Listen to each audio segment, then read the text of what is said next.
Après que ses nouvelles amies lui ont dit « Tu gâches ta beauté avec un perdant sans le sou, passe à quelqu'un qui peut vraiment te gâter », ma copine chercheuse d'or m'a appelé, financièrement inutile, et m'a trompé.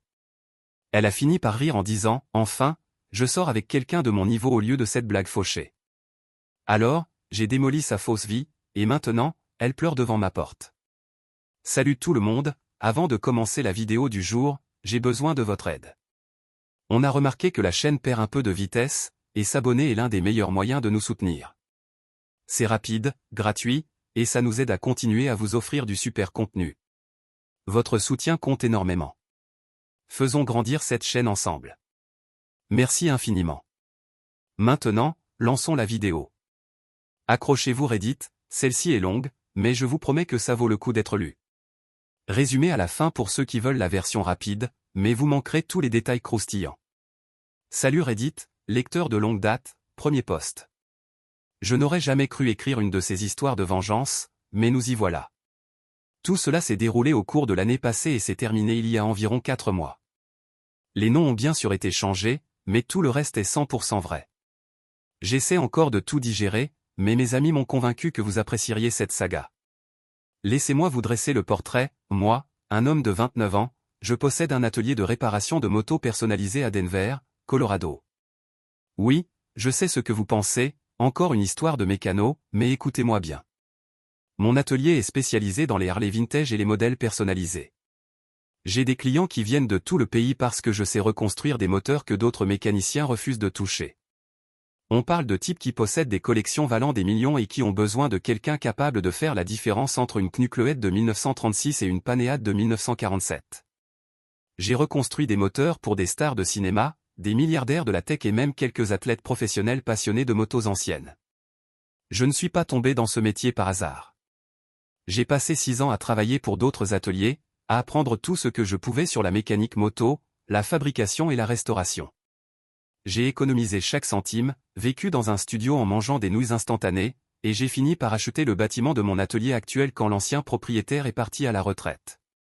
C'est un espace de 370 mètres carrés avec 2 plateformes élévatrices, un atelier d'usinage complet et une cabine de peinture que j'ai installée moi-même. Je gagne environ 120 000 $ par an, je possède entièrement le bâtiment de l'atelier, et j'ai une jolie maison dans les contreforts, avec un garage 3 places qui me sert d'atelier personnel. Ce boulot ne se résume pas à l'argent. Pour moi, il y a quelque chose de presque méditatif dans le fait de prendre un morceau d'histoire américaine rouillée et cassée, et de lui redonner vie.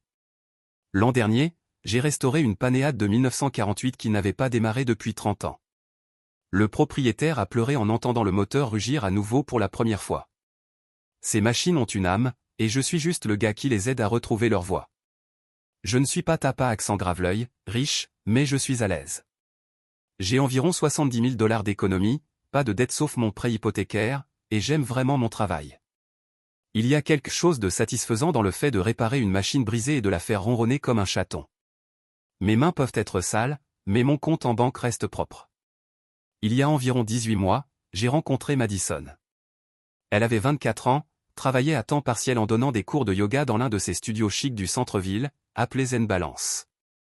Elle gagnait peut-être 25 000 $ par an, vivait dans un petit appartement avec 2 colocataires, toutes 2 artistes fauchés, et conduisait une Honda Civic de 2008 qui tenait encore debout grâce à des prières et du ruban adhésif. La portière passager ne s'ouvrait même plus de l'extérieur. Mais elle était adorable, sincèrement douce, les pieds sur terre d'une façon rare dans une ville comme Denver, où tout le monde essaie de devenir influenceur ou fondateur de start-up. Elle s'enthousiasmait pour un dîner chez Chili's comme si c'était un restaurant étoilé Michelin. Elle portait la même robe à fleurs à 3 événements différents sans se soucier de ce que les gens en pensaient. Quand je venais la chercher pour un rendez-vous, elle était toujours prête à l'heure, souvent déjà dehors pour que je n'aie pas à me garer, et toujours heureuse de me voir. Elle avait ce rire un peu trop fort mais totalement contagieux. Madison était le genre de fille qui s'arrêtait pour caresser tous les chiens qu'on croisait dans la rue. Elle avait un petit jardin de plantes grasses sur le rebord de sa fenêtre, avec un nom pour chacune. Elle emportait les restes de nos dîners parce qu'elle détestait gaspiller de la nourriture. Lorsqu'on partait en randonnée, elle apportait toujours un petit sac pour ramasser les déchets laissés par les autres. Elle était juste bonne, pure d'une manière qui me donnait envie de devenir meilleure. Les premiers mois étaient formidables. Je payais la plupart de nos sorties parce que, eh bien, je gagnais 5 fois plus qu'elle, et ça me semblait naturel. Elle ne s'y attendait jamais, ne l'exigeait jamais. Elle proposait toujours de partager l'addition, même si nous savions tous les deux qu'elle vivait au jour le jour. Quand sa voiture a définitivement rendu l'âme, la transmission a lâché sur un parking de Walmart et la réparation aurait coûté plus cher que la voiture elle-même, je l'ai aidé à acheter un Honda CR-V d'occasion. Rien de luxueux, mais fiable et sûr. Ça m'a coûté 16 000 $, mais voir son visage s'illuminer en valait chaque centime. Elle a pleuré et m'a serré dans ses bras pendant 10 minutes sur le parking du concessionnaire, en disant que personne n'avait jamais fait quelque chose d'aussi gentil pour elle. Madison a emménagé chez moi après environ 8 mois. Financièrement, c'était logique pour elle, et honnêtement, j'aimais la voir avec moi. Elle a transformé mon appartement de célibataire en un véritable foyer. Elle me préparait des déjeuners pour le travail, pas juste des sandwichs, mais de véritables bintos élaborés, avec des petits mots glissés à l'intérieur. Le soir, on regardait Netflix, elle blottit contre moi sur le canapé, à commenter les documentaires criminels qu'on dévorait. Les week-ends, on faisait de la randonnée dans les Rocheuses où je lui apprenais des trucs sur les motos dans mon garage. Elle s'intéressait vraiment à mon travail, posait des questions intelligentes sur les motos que je restaurais, et elle a même appris à m'aider pour certaines tâches d'entretien de base. Elle avait des mains délicates, mais n'avait pas peur de les salir. Elle m'apportait parfois du café à l'atelier pendant les après-midi calmes, et mes clients l'adoraient. Madame Henderson, pour qui je restaurais la Panéade de 1952 de son défunt mari, m'a dit que Madison lui rappelait sa propre jeunesse. « Cette fille te regarde comme je regardais Harold », m'a-t-elle confié. Ne la laisse pas filer. On aurait dit un vrai partenariat. Madison répondait au téléphone quand j'avais les bras jusqu'au coude dans un moteur à reconstruire. Elle a appris mon système de classement et m'a aidé à organiser mon inventaire de pièces. Lors des chaudes journées d'été, elle apportait une glacière remplie de boissons fraîches pour moi et mon assistant à temps partiel, Jake. Elle m'a même convaincu de créer un compte Instagram pour l'atelier et ses talents en photographie rendaient mon travail bien plus attrayant que mes affreuses photos prises avec mon téléphone. Puis tout a changé quand elle a rejoint un groupe appelé les Diamond Divas. J'aurais dû voir les signaux d'alarme immédiatement. Madison est rentrée chez elle après sa première réunion en parlant d'empowerment féminin, de connaître sa valeur et de faire passer sa vie au niveau supérieur. La réunion avait eu lieu dans un bar à vin chic du centre-ville, et Madison rayonnait littéralement en le décrivant. Le groupe était dirigé par une femme nommée Tiffany, qui se disait consultante en style de vie et conduisait un Mercedes G-Wagon blanc. Elle portait uniquement des vêtements de marque et parlait d'optimiser sa vie pour réussir, de s'entourer d'abondance. Les autres membres étaient un mélange d'aspirantes influenceuses avec quelques milliers d'abonnés, d'enfants de riches jouant aux entrepreneurs avec l'argent de leurs parents, et de femmes qui, clairement, avaient des revenus venant de sources non traditionnelles. Il y avait Brittany, qui prétendait être consultante en réseaux sociaux, mais semblait passer le plus clair de son temps à publier des photos suggestives. Ashley, qui se disait coach en bien-être, sans aucune certification, et facturait 200 $ de l'heure pour ses conseils de vie. Et Carmen, qui prétendait créer une marque de luxe, mais qui, d'après ce que je voyais, se contentait de poster des photos de sacs à main hors de prix. Au début, je pensais que ce n'était que des bavardages de filles sans conséquence. Madison a commencé à publier davantage sur Instagram, à prendre de meilleures photos avec une lumière et des angles améliorés, en parlant de développer sa marque personnelle. Ses légendes sont devenues plus longues et plus inspirantes. Au lieu de juste écrire « Super rando aujourd'hui », elle écrivait des choses comme « Investir dans des expériences qui sont en accord avec mon moi supérieur » ou « Gratitude pour cette belle vie que je suis en train de créer ». J'étais en réalité encourageant, je l'ai soutenue dans ses rêves, je lui ai même proposé de l'aider à ouvrir son propre studio de yoga si c'était ce qu'elle voulait. J'avais assez d'économies pour couvrir les frais de démarrage, et je pensais que cela pouvait être un bon investissement. Mais ensuite, les changements sont devenus bizarres. Madison a commencé à se plaindre de mon pick-up. Derek, c'est juste tellement basique. Quand on arrive quelque part, les gens nous jugent par ce qu'on conduit. Je lui ai rappelé que mon pick-up était pratique pour mon travail, qu'il avait à peine 3 ans, qu'il était propre, bien entretenu et possédait toutes les fonctionnalités dont j'avais besoin. Mais ce n'est pas du luxe, disait-elle en plissant le nez, les gens qui réussissent conduisent des voitures de luxe. Tiffany dit que ton véhicule est la première impression que tu donnes. J'ai essayé d'expliquer que mes clients se fichaient de ce que je conduisais tant que je pouvais réparer leur moto. C'est exactement ça le problème, a répondu Madison, tu as une vision trop limitée. Tiffany dit que quand tu as l'air d'avoir réussi, tu attires le succès. C'est une question d'état d'esprit. Ensuite, c'était ma maison. Ma maison que j'avais achetée et rénovée moi-même, avec des planchers en chêne massif que j'avais installés en travaillant les soirs et les week-ends, et une cuisine que j'avais reconstruite de zéro avec des plans de travail en granit choisis à la main. C'est joli, disait-elle en regardant autour d'elle avec ce nouveau regard critique, mais ce n'est pas vraiment impressionnant. Tu vois, ça ne crie pas le succès. Elle a commencé à parler de condos en centre-ville, des endroits qui coûtaient le double de la valeur de ma maison, avec 2 fois moins d'espace, mais qui avaient un portier et des halls en marbre. Tiffany habite dans les résidences du Ritz-Carlton, mentionnait-elle négligemment, maintenant ça, c'est une adresse qui a du pouvoir. Les critiques sur les restaurants ont commencé ensuite. Les endroits qu'on aimait étaient soudainement trop décontractés ou n'avaient pas la bonne ambiance. Notre restaurant mexicain préféré où nous avions eu notre 3e rendez-vous, l'ambiance ne correspond tout simplement plus à la direction que prend ma vie. Le restaurant italien familial où nous avions célébré mon plus gros contrat l'année dernière, c'est mignon, mais ce n'est pas vraiment le genre d'endroit où tu amènes quelqu'un que tu veux impressionner. Elle voulait aller dans les steakhouse branchés du centre-ville où les plats principaux commençaient à 45 $ et les cocktails coûtaient 18 $. Quand j'ai proposé qu'on établisse un budget pour ces restaurants plus chers afin de pouvoir encore se permettre d'autres activités, elle m'a regardé comme si j'avais 2 têtes. Derek, un vrai homme ne fait pas penser sa femme à l'argent. Il gère tout. Tiffany dit qu'un vrai pourvoyeur s'occupe de tout sans qu'on ait à y penser. Son Instagram a complètement changé. Fini les selfies mignons et les photos de nous ensemble, en randonnée ou en train de bricoler sur des motos. Maintenant, ce n'était que des clichés posés avec un éclairage de qualité professionnelle, des légendes comme « connais ta valeur reine »,« arrête d'accepter moins que ce que tu mérites » et « t'entourer de gagnants est la première étape pour gagner ». Elle a commencé à utiliser des hashtags comme niveau supérieur, état d'esprit diamant, mentalité d'abondance. Chaque publication semblait conçue pour montrer qu'elle faisait partie d'un cercle exclusif que je ne comprenais pas. Le pire, c'était sa manière de parler de mon travail. Avant, elle se vantait auprès de ses amis de mon savoir-faire, de mon atelier où je construisais des motos sur mesure pour des célébrités. Elle leur montrait des photos des motos que je restaurais et leur expliquait les étapes complexes de la restauration. Maintenant, quand on lui demandait ce que je faisais, elle disait « Derek travaille avec ses mains », d'un ton qui donnait l'impression que je ramassais les ordures.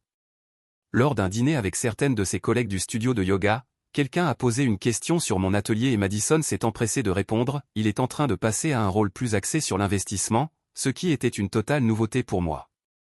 Un rôle d'investisseur ? Lui ai-je demandé plus tard dans la voiture. Eh bien, tu possèdes le bâtiment, c'est un investissement immobilier, et tu pourrais développer, peut-être créer une franchise du concept. Tiffany dit que les personnes les plus prospères exploitent leurs actifs pour créer des revenus passifs. Madison, j'aime ce que je fais, je n'ai pas envie de devenir un propriétaire de franchise d'entreprise, coincé dans un bureau toute la journée.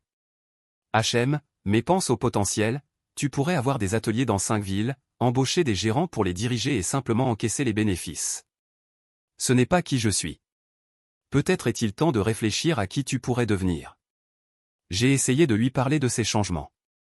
Madison, j'ai l'impression que tu deviens quelqu'un d'autre, ce truc avec les diamants diva semble te rendre insatisfaite de tout ce que nous avons. Je ne suis pas insatisfaite Derek, j'apprends juste à avoir des standards. Ces femmes m'enseignent à quoi ressemblent des relations réussies, elles me montrent ce qui est possible quand on ne se contente pas de peu. Que veux-tu dire par « réussi » ? Comme les hommes vraiment prospères, ils veulent gâter leurs femmes, les mettre en valeur, ils comprennent que la beauté et la présence d'une femme apportent de la valeur à leur vie, alors ils investissent en conséquence. Je t'apprécie vraiment, je te dis que tu es belle tous les jours, je t'ai acheté cette voiture, je paie quasiment tout ce que nous faisons ensemble. Ce n'est pas juste une question de mots Derek, c'est une question d'action, de style de vie, d'état d'esprit d'abondance contre état d'esprit de pénurie. Je ne suis pas avare avec l'argent, je crois simplement en la responsabilité. Tu vois, c'est exactement ce que je veux dire, tu fonctionnes dans une logique de manque au lieu d'abondance. La conversation finissait toujours de la même manière, avec elle sur la défensive et moi me sentant comme un petit ami raté parce que je n'étais pas assez riche ou tapa accent grave l'œil ou selon je ne sais quelle mesure que ces diamants diva lui avaient mis en tête. Ensuite sont venus les mensonges. Madison a commencé à travailler tard au studio de yoga régulièrement, sauf que je connaissais l'emploi du temps du studio car j'étais venu la chercher des dizaines de fois. Le dernier cours se terminait à 20 h, il fermait à 21 h, et elle ne rentrait qu'après minuit. Quand je lui demandais ce qu'il avait retenu aussi tard, elle disait qu'ils avaient des réunions de planification ou des événements de réseautage avec des investisseurs potentiels. Des investisseurs pour un studio de yoga ? Derek, tu as une vision tellement limitée de l'industrie du bien-être, il y a tellement d'opportunités pour l'expansion, les franchises, les partenariats d'entreprise. Tiffany connaît des gens dans le milieu qui recherchent les bonnes opportunités. Elle rentrait à la maison en portant un parfum que je ne reconnaissais pas, quelque chose de cher et floral qui n'était certainement pas son habituel spray à la vanille. Ses histoires sur ses soirées ne collaient jamais vraiment. Elle disait qu'il planifiait un nouvel emploi du temps, mais mentionnait ensuite des discussions sur des partenariats commerciaux. Où elle prétendait qu'il recrutait de nouveaux professeurs, mais laissait échapper qu'il parlait d'expansion dans d'autres villes. Elle a commencé à recevoir des choses chères de plus en plus souvent. Un nouvel iPhone Pro Max alors que son téléphone d'AX en grave peine un an fonctionnait très bien, des vêtements de sport de marque Lululemon et Halo qui coûtaient plus cher que la garde-robe entière de la plupart des gens, un seul soutien-gorge de sport coûtait $120, un bracelet Tiffany qu'elle prétendait être un investissement en elle-même qu'elle avait payé avec son argent de yoga. Sauf que je savais exactement combien gagne une professeure de yoga, car je l'avais aidée à faire son budget quand elle avait emménagé. Même en donnant 6 cours par semaine, elle gagnait peut-être 4 cents une bonne semaine. Madison, ce bracelet coûte plus que ce que tu gagnes en un mois. C'est une pièce d'investissement, les bijoux classiques conservent leur valeur, et puis les gens qui réussissent investissent dans la qualité. Mais d'où vient l'argent? J'ai économisé et j'ai pris des clients privés. Clients privés, c'était une nouveauté, elle l'avait mentionné négligemment quelques semaines plus tôt. Apparemment, certaines membres des Diamond Diva l'avaient mise en contact avec des personnes fortunées qui voulaient des cours de yoga personnalisés. Le tarif était bien plus élevé que celui des cours en studio, $150 la séance, mais les clients étaient très exigeants sur la confidentialité. Le plus grand signal d'alarme, c'était quand elle a commencé à critiquer mes amis et ma famille. Mes parents, qui avaient toujours adoré Madison et l'invitaient à chaque réunion de famille, étaient soudainement des esprits limités qui ne comprenaient pas l'ambition. Ma mère, qui avait enseigné à l'école primaire pendant 30 ans et élevé 3 enfants devenus des adultes responsables, était apparemment piégée dans une mentalité de pénurie.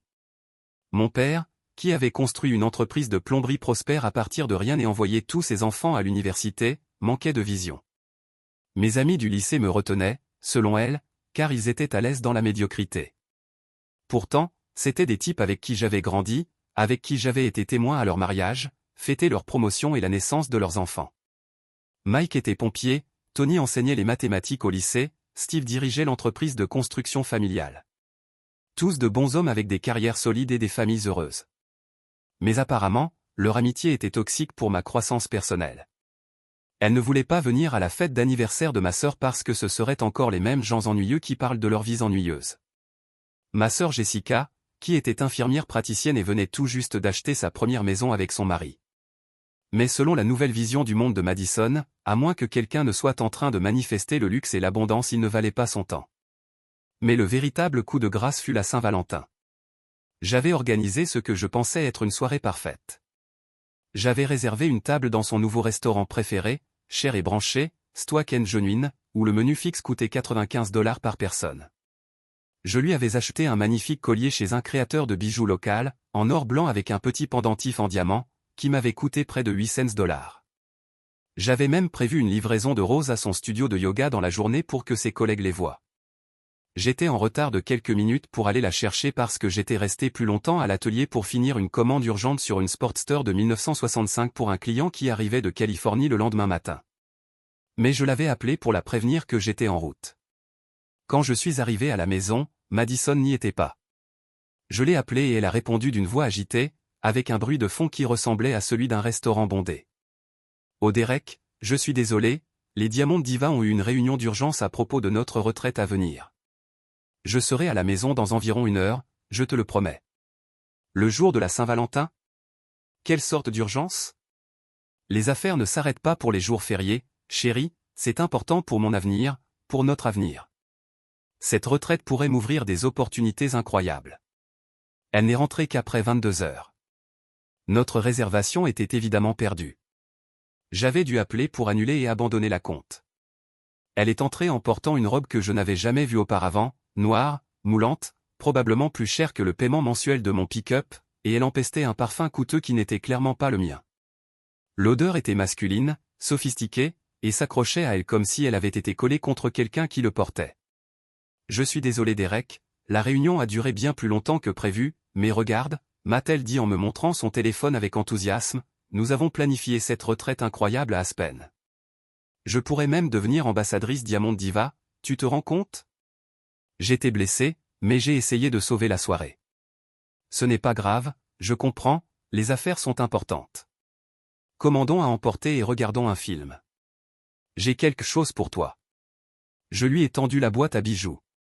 Elle l'a ouverte et a souri, mais le sourire semblait forcé. Oh, c'est magnifique, merci. Elle l'a posée sans le mettre. En fait, je suis épuisé par toute cette planification. On remet le film à plus tard? Elle est allée se coucher directement, toujours vêtue de cette robe coûteuse, sentant encore ce parfum d'homme. Je suis resté dans mon salon, tenant des menus à emporter et me demandant quand ma petite amie était devenue une étrangère. C'est à ce moment-là que j'ai su que quelque chose n'allait vraiment pas. La semaine suivante, j'ai décidé de faire quelque chose que je n'aurais jamais cru faire. Je l'ai suivie. Madison avait dit qu'elle avait une réunion d'affaires tard dans la soirée du jeudi. J'ai attendu qu'elle parte, puis j'ai conduit jusqu'au studio de yoga.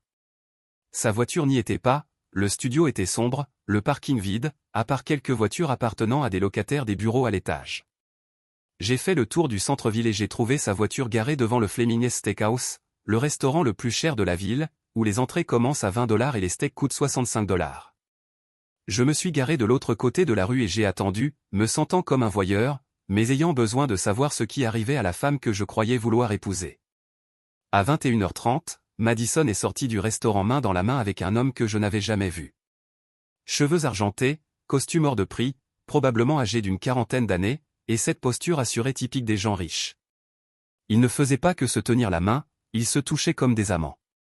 Il avait sa main dans le bas de son dos, elle se penchait vers lui, riait à quelque chose qu'il lui murmurait à l'oreille. Ils se sont embrassés devant sa voiture, pas comme des amis ou des collègues, et il l'a raccompagnée jusqu'à la portière conducteur comme un gentleman. Elle est rentrée directement à la maison. Je l'ai devancée et ai fait semblant de regarder la télévision quand elle est arrivée. Mon cœur battait si fort que j'étais sûr qu'elle pouvait l'entendre. Alors, comment s'est passée ta réunion? Oh, tu sais, discussions ennuyeuses sur la logistique de la retraite. Elle était légèrement essoufflée, son rouge à lèvres avait disparu, et ses cheveux semblaient avoir été passés au peigne des doigts de quelqu'un. Je suis crevé, je vais juste prendre une douche et aller dormir. J'ai vérifié les poches de la robe qu'elle avait jetée dans le panier après sa douche, et j'y ai trouvé une carte de visite d'un certain Alexander Blackstone, conseiller en investissement, avec un mot manuscrit au dos, d'une écriture masculine, j'ai hâte d'être à demain soir, porte quelque chose de bleu. Mon cœur s'est effondré dans mon estomac. C'était vraiment en train de se produire. La femme à qui j'avais fait confiance, que j'avais soutenue et aimée, me trompait. Le lendemain matin, je l'ai confrontée. Madison, il faut qu'on parle. Si c'est parce que je suis fatigué ces derniers temps, je t'ai déjà dit que les trucs avec les Diamond Diva sont très exigeants en ce moment, en plus je prends plus de clients privés, donc je travaille plus. Je t'ai vu hier soir au Fleming's. La couleur a quitté son visage, mais seulement une seconde, puis elle s'est énervée, ce à quoi j'aurais dû m'attendre mais que je n'ai pas vu venir. Qu'est-ce que tu veux dire, tu m'as vu? Tu me suivais? C'est vraiment malsain Derek. Ta réunion était au Fleming's avec Alexander Blackstone. Comment tu connais ce nom? J'ai trouvé sa carte de visite dans la poche de ta robe. Au lieu de s'excuser ou de m'expliquer, Madison est passé à l'attaque. Donc maintenant tu fouilles dans mes vêtements? C'est vraiment ça Derek. C'est quoi la suite? Lire mes messages? Installer des applications de suivi? C'est exactement le genre de comportement de contrôle contre lequel Tiffany m'a mise en garde. Madison, tu m'as menti. Tu m'as dit que tu étais en réunion au studio de yoga. C'était une réunion professionnelle. Alexander est un investisseur intéressé par l'expansion des Diamond Diva. Il cherche à financer des entreprises dans le bien-être. Les réunions professionnelles ne se terminent pas par des baisers dans un parking. Nous ne nous sommes pas embrassés. Il est européen, ils font le truc des bisous sur les joues. Mon Dieu, tu es tellement paranoïaque. Ce n'était pas un bisou sur la joue Madison. Tu es paranoïaque et contrôlant. Alexander m'aide à construire mon avenir, quelque chose que tu ne comprends visiblement pas, parce que tu es coincé dans ta mentalité de petite ville. Quel avenir? Tu donnes 4 cours de yoga par semaine. Tu vois, c'est exactement ce que je veux dire, tu ne soutiens pas mes rêves, tu ne crois pas en moi. Alexander voit mon potentiel, il comprend que je suis destiné à de plus grandes choses que de simplement enseigner des cours de yoga basiques à des mamans de banlieue. Quel potentiel exige de mentir à son petit ami? Je n'ai pas menti, je savais que tu ne comprendrais pas. Tu te sens menacé dès que j'essaie de grandir ou de m'améliorer. Elle a claqué la porte et n'est pas rentrée cette nuit-là. Elle m'a envoyé un message à 2 heures du matin, je dors chez Sarah, besoin d'espace pour réfléchir à nous. Le lendemain matin, je suis passé devant l'appartement de Sarah, la voiture de Madison n'y était pas. Les 3 semaines suivantes furent un enfer. Madison rentrait à la maison de manière sporadique, toujours avec une excuse à propos d'événements des Diamond Diva ou de réunions d'affaires. Elle passait la nuit dehors 2 fois par semaine, prétendant qu'elle dormait chez Sarah ou que les réunions avaient fini trop tard pour qu'elle rentre en toute sécurité. Son histoire était toujours qu'elle restait chez Sarah, mais j'ai vérifié plusieurs fois et la voiture de Madison n'était jamais là quand Sarah était chez elle. C'était comme vivre avec une étrangère hostile. Elle s'est mise à critiquer ouvertement tout ce qui concernait notre vie ensemble. Ma maison était trop banlieusarde et ne reflétait pas la réussite. Mon pick-up était embarrassant et lui donnait honte d'être vu avec moi. Mon travail manquait d'ambition et de vision d'avenir. Elle a cessé de cuisiner, de faire les tâches ménagères, de s'intéresser à ma journée ou à mon métier. Chaque fois que j'essayais d'organiser une soirée en amoureux, elle était toujours occupée avec les Diamond Diva. Elle rentrait de ces mystérieuses réunions avec de nouveaux vêtements et bijoux que je n'avais jamais vus, avec des histoires de moins en moins cohérentes. Le point de rupture est arrivé quand elle m'a demandé de lui prêter $5000. Pourquoi faire? Pour la retraite des Diamond Diva à Aspen. C'est une énorme opportunité de réseautage, mais c'est cher. Cela pourrait complètement changer la trajectoire de ma vie. Derek Madison, tu ne m'as rien versé pour les dépenses ménagères depuis 3 mois. Tu ne contribues plus ni à l'épicerie ni aux factures. Ton paiement de voiture a 3 semaines de retard. Et maintenant tu veux que je paie tes vacances? Ce ne sont pas des vacances, c'est un investissement dans mon avenir.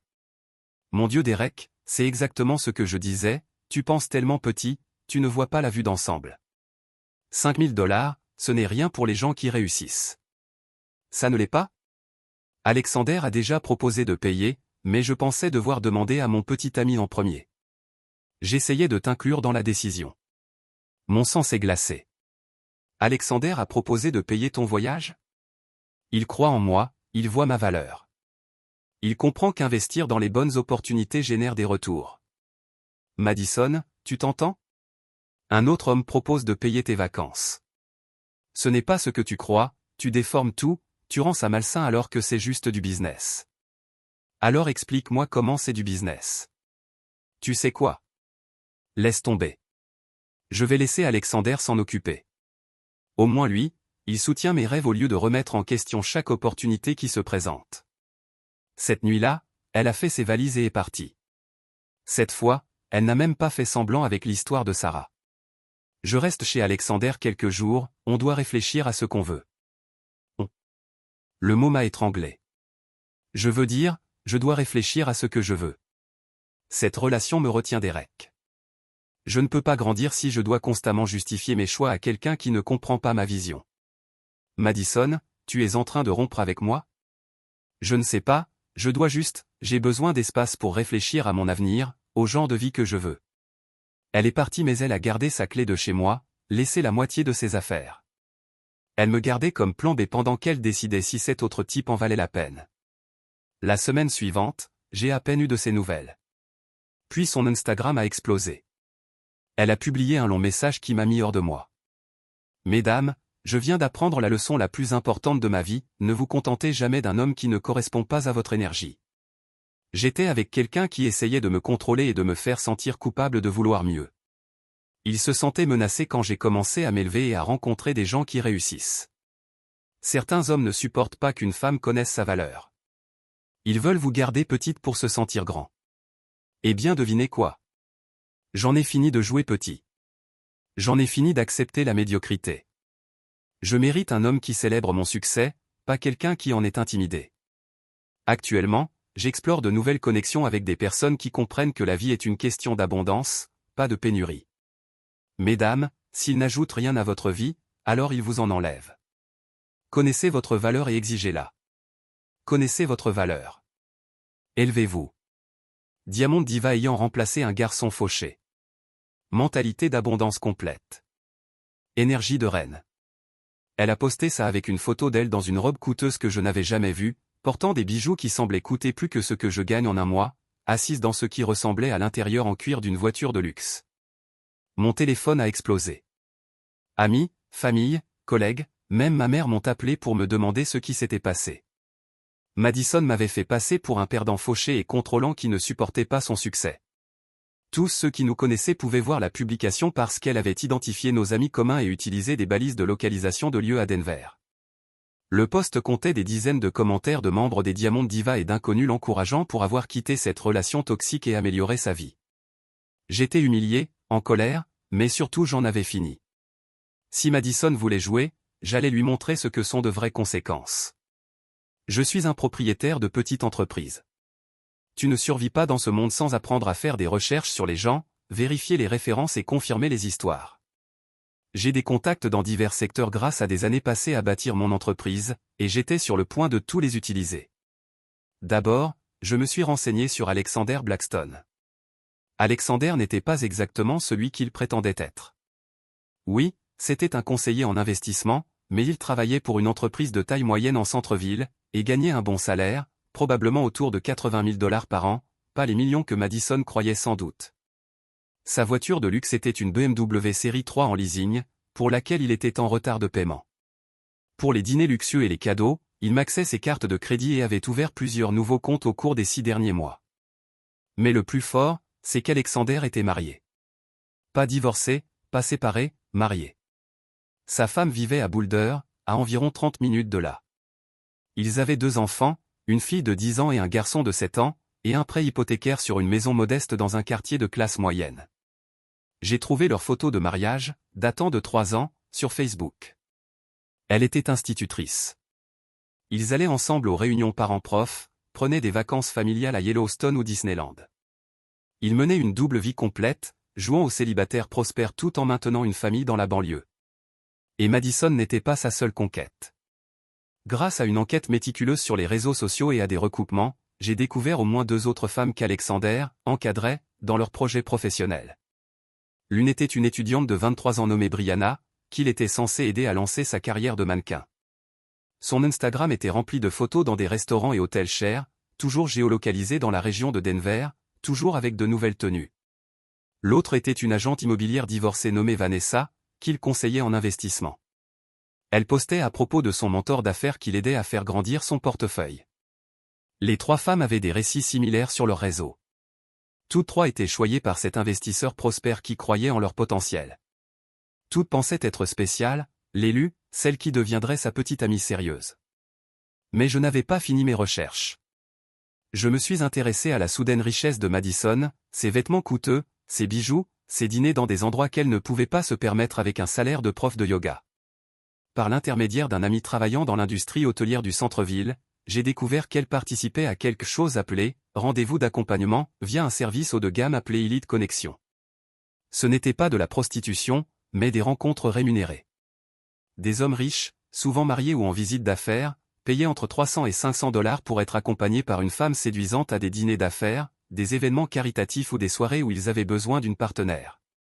Les Diamond Diva n'étaient pas seulement un groupe d'empowerment féminin, c'était essentiellement un club de réseautage pour sugar babies et services proches de l'escorting. Tiffany, la dirigeante, prélevait une commission de 30% sur les gains de ses membres en échange de connexions avec des clients fortunés et de conseils sur comment maximiser leur potentiel de revenus. Les retraites et réunions d'affaires étaient en fait des sessions de formation sur comment soutirer de l'argent aux hommes tout en maintenant une négation plausible de ce qu'elles vendaient réellement. Madison menait cette double vie depuis des mois et j'étais totalement dans le noir. Alors que je pensais qu'elle suivait des formations de professeurs de yoga et des séminaires de développement commercial, elle apprenait en réalité à devenir une chercheuse d'or plus efficace. Mais voilà où ça devient intéressant. J'ai aussi découvert que Madison était en grande difficulté financière. Malgré toutes ces nouvelles sources de revenus, elle avait accumulé plus de 18 000 $ de dettes sur ses cartes de crédit en achetant les vêtements et accessoires de créateurs nécessaires pour maintenir son image. Les rendez-vous en salon haut de gamme, les séances de coaching personnel et les procédures esthétiques qui la maintenaient compétitive dans sa nouvelle carrière brûlaient son argent plus vite qu'elle ne le gagnait. Elle était également en retard sur les paiements de la voiture que je l'avais aidée à acheter. Elle l'avait refinancé sans m'en parler pour obtenir du liquide, et elle était maintenant en situation de dette négative sur le prêt. Son score de crédit avait chuté de plus de 100 points en 6 mois. La fille qui me critiquait pour ne pas être assez prospère était en réalité en train de se noyer dans les dettes et vendait son image pour entretenir une illusion de succès. C'est là que j'ai décidé de tout faire exploser. J'ai passé la semaine suivante à rassembler des preuves. Capture d'écran de ses publications sur les réseaux sociaux, photo de la voiture d'Alexander devant chez moi aux heures où elle prétendait être ailleurs, relevé de ses dépenses auxquelles j'avais accès via nos comptes partagés, informations sur le service d'accompagnement obtenu via mon contact dans l'hôtellerie, détails sur la situation financière réelle d'Alexander et son mariage que j'avais trouvé dans les registres publics et sur les réseaux sociaux. Ensuite, j'ai commencé à passer des appels. J'ai appelé directement la femme d'Alexander après avoir trouvé son numéro dans les registres publics. Quand nous nous sommes rencontrés dans un Starbucks, je lui ai montré toutes les preuves, des photos d'Alexander avec Madison, des éléments sur ses autres liaisons, ses dettes cachées sur ses cartes de crédit. Elle s'est effondrée en larmes. Je savais que quelque chose n'allait pas, sanglotait-elle. Il était devenu distant, restait tard au travail, et nos cartes de crédit étaient toujours à leur plafond. Ensuite, j'ai appelé les parents de Madison au Kansas. Ils se vantaient auprès de leurs amis d'église de la réussite professionnelle de leur fille dans le yoga. Cette conversation fut dévastatrice. Ils croyaient sincèrement que Madison construisait quelque chose de légitime à Denver. J'ai contacté Sarah, la meilleure amie de Madison, pensant qu'elle ignorait ce qui se passait. Sarah était institutrice en maternelle et faisait du bénévolat dans des refuges pour animaux. J'ai contacté la propriétaire du studio de yoga, Patricia, car Madison utilisait les locaux pour ses rendez-vous d'escorte. J'ai également dit la vérité aux amis communs qui avaient vu la publication Instagram de Madison me traitant de pauvre et de contrôlant. La réaction fut rapide et implacable. La femme d'Alexander a demandé le divorce dans la semaine. Les parents de Madison étaient horrifiés. Quand ils l'ont confronté, Madison a hurlé qu'ils étaient trop étroits d'esprit pour comprendre sa vision. Le studio de yoga a mis fin à son contrat immédiatement après que Patricia eut découvert que Madison menait des réunions de réseautage après les heures d'ouverture. Sarah s'est sentie complètement trahie. Je l'ai couverte tellement de fois, m'a-t-elle dit. Je t'ai menti en disant qu'elle restait chez moi parce que je pensais qu'elle passait juste des soirées entre filles. Je n'avais aucune idée qu'elle te trompait. Les membres des Diamond Divas ont commencé à s'éloigner de Madison quand elles ont appris qu'une enquête était en cours sur leurs activités. Plusieurs étaient mariés et ne voulaient pas que leur propre situation soit examinée de près. Mais le meilleur fut ce qui arriva à Alexander. En moins de 48 heures, ses 3 petites amies avaient découvert l'existence des autres. L'étudiante a causé un scandale dans son bureau qui a nécessité l'intervention de la sécurité. L'agente immobilière lui a hurlé dessus dans le hall de son immeuble pendant 30 minutes, sous les yeux des autres résidents. Madison a eu la pire surprise. Elle vivait chez Alexander, pensant être spéciale. Quand sa femme a trouvé les preuves de ses liaisons, elle s'est présentée avec son avocat et son frère d'1,93 m, exigeant qu'Alexander expulse immédiatement toutes ses maîtresses. Madison est rentrée du yoga pour trouver ses valises posées dans le couloir. Alexander a dû faire face à une procédure de divorce agressive qui lui a coûté la moitié de ses économies retraite, une pension alimentaire importante, et un droit de visite surveillé en raison de problèmes liés à son comportement moral. Son travail est devenu incertain lorsque son patron a appris les scandales, après qu'un client l'a reconnu au Fleming's. 3 jours plus tard, Madison s'est présentée à ma porte à 1 h du matin, en larmes et désespérée. « Derek, s'il te plaît, il faut qu'on parle. » J'ai ouvert la porte mais je ne l'ai pas laissée entrer. Elle avait l'air épouvantable, maquillage coulé, cheveux en désordre, portant la même robe que 2 jours plus tôt. J'ai tout perdu. Alexander m'a menti. Il était marié. Les Diamond Divas ne répondent plus à mes appels. J'ai perdu mon travail. Mes parents ne veulent plus me parler. Je n'ai nulle part où aller. D'accord ? Je veux que tu m'aides. Je n'ai nulle part où aller. Je n'ai plus un sou. Mes cartes de crédit sont au plafond. Ça ressemble à un problème qui te concerne, Madison. J'ai fait une erreur. Tu avais raison sur tout. J'étais stupide et cupide. Reprends-moi. Je serai différente. Je travaillerai 2 emplois pour te rembourser. Madison, c'est fini. C'est fini depuis que tu as décidé de me tromper et de m'humilier sur les réseaux sociaux. Mais je t'aime. Tu es la seule chose réelle dans ma vie. Non, tu n'aimes pas. Tu aimais avoir un filet de sécurité. Tu ne m'aimais pas quand tu pensais avoir trouvé plus riche. Tu m'as traité de pauvre. Tu as dit que je n'étais pas assez ambitieux. J'avais tort. J'ai été influencé par ces femmes horribles. Tu es adulte, Madison. Tu as fait tes choix. Donc tu vas juste me laisser à la rue? Tu n'es plus ma responsabilité. Tu as cessé de l'être quand tu as emménagé chez un autre homme. Elle a tout essayé. Pleurs, supplications, promesses de changement, souvenirs de bons moments. Rien n'a fonctionné, car j'avais enfin vu qui elle était vraiment. Pendant 2 semaines, elle a appelé sans arrêt. Elle s'est pointée à mon atelier, m'obligeant à appeler la police pour intrusion. Elle a demandé à des amis d'intercéder. Elle a même demandé à sa tante de contacter ma mère. Sa dernière tentative fut une vidéo d'excuses postée sur Instagram, qui a récolté peu de vues avant qu'elle ne la supprime. Son dernier message, « J'espère que tu es content. Tu as détruit toute ma vie à cause de tes sentiments blessés. » Ma réponse, « Tu as détruit ta propre vie. Moi, je n'ai fait que la documenter. » C'était il y a 4 mois. Madison est retournée vivre au Kansas, chez ses parents, et travaille dans un restaurant de chaîne. Elle a tenté de reprendre l'enseignement du yoga, mais personne ne l'embauche depuis que la vérité sur son départ de Denver s'est répandue. Alexander a beaucoup perdu dans le divorce, a déménagé dans un appartement plus petit, et a perdu des clients qui le considéraient comme moralement compromis. Justice rendue. Affaire classée.